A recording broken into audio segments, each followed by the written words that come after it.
Hello, everyone. Welcome to the College to Calling Summit. My name is Miko Lau, and the purpose of this show is to inspire, educate, and empower recent college graduates, people in their early 20s, on how they can create a successful, abundant life centered around what they love doing.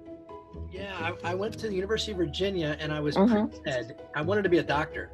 My father's a doctor, and so I've always kind of aspired to that.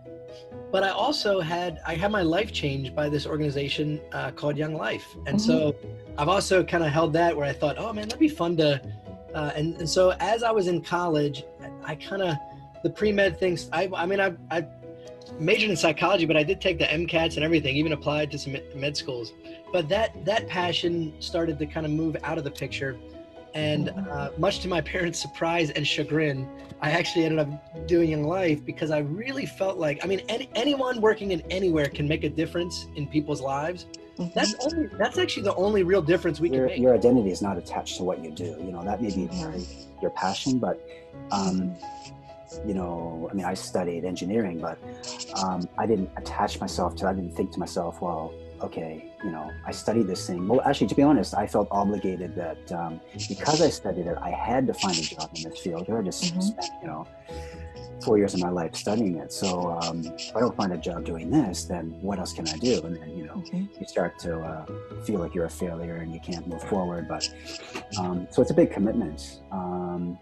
But, you're not attached to that. For me, when I decided to leave all that behind, I quit my job and I moved here and started teaching English, which is something completely different, right? Yeah.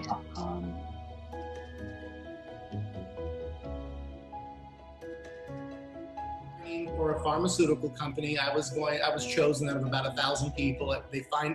They brought it down to 10 people, and it was a 10-year internship program that was eventually going to get paid and created into a vice president, blah, blah, blah.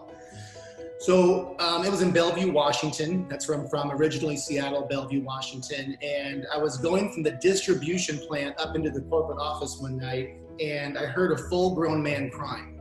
And I was like, what is it? Me, I'm like, is he okay? Someone getting hurt? So I run in there, and here it was. Now, this company was in 80 countries, and it was the corporate headquarters. So the number 2 guy in the world, his name was Dick Poole. I was crying I was like, what is going on? So I ran in there, are you okay? Are you okay? And his head was on the desk, right? And he lifted his head up and he had tears rolling down his face. And I'm like, are you okay? What the hell is going on here? He said, I've been here. I used to work here after school at high school. I went through college and worked here, graduated.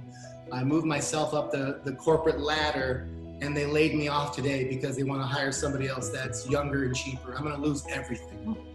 Wow. And I was like, when you're in college, everyone keeps saying, go to college and get into a company and grow. And he said, I can't even work 2 jobs to replace what I earn at this job, because he was number 2 in the world. And that at 19 years old, when I was driving home that night, I went from 19 to 40 years old in one night. Like, it hit me like a brick. That go for it. Like, pay attention to what you feel this pull. Like, go in that direction. Go for the excitement. You're gonna have some moments of difficulty, but that's all a part of the growth. It seems overly complicated, Gary. It's probably not for you. Keep it simple. Keep it simple. Here's the beautiful thing about gifts. Once it's been identified, it cannot be ignored, which means that you should take responsibility for the fact that they're not actually giving you that support, because it means that deep down your gift isn't refined enough to become in a spot that they cannot ignore. So first thing is what you're believing is not true about yourself. The concerns that you have aren't true.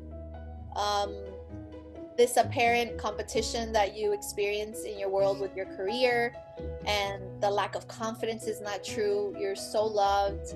And also, you have it all. You feel like this modeling job is going to complete you, or this show, is gonna make it. It's gonna define your success. And you're wasting a lot of energy and time, which is okay. But I want to tell you, there is another way.